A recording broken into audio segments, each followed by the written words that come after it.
So hey everyone, it's my first day in medical university as MBBS student. तो सुबह सुबह ready होके हम पहुंच गए अपनी पहली क्लास अटेंड करने, जो कि केमिस्ट्री की थी।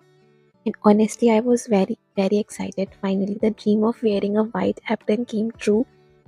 It wasn't just an apron, it was a symbol of years of hard work, patience and prayers. Chemistry class खत्म होने के बाद 1 घंटे का गैप था और उसके बाद हमारी 2 back to back Russian language classes थी, जो दूसरी बिल्डिंग में थी, और वहाँ हमें चल के ही जाना था।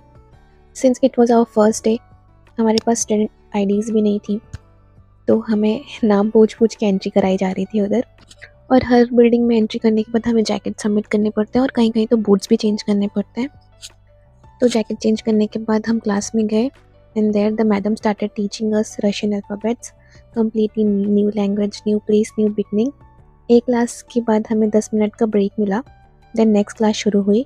And our Russian language teacher is actually very kind and sweet. वो हमें बहुत एफर्ट्स के साथ समझा रही थी और हमें समझ भी आ रहा था। और फिर फाइनली हमारी 5 बजे क्लास ख़त्म हुई। क्लास ख़त्म होने के बाद हमने वापस जाके अपने जैकेट्स लिए और फिर बाहर निकल के हमने कैब की, क्योंकि ऑनेस्टली इतने थकान के बाद बिल्कुल हिम्मत नहीं बची थी कि हम स्नो में फिर से चल के हॉस्टल जा सकें। रात में डिनर करने के बाद हमारे एक सीनियर आए थे, तो हम थोड़ी देर उनके साथ लाइब्रेरी में बैठे and we ask so many questions about how to survive as a medical student in a foreign country, and most important, what mistakes to avoid here.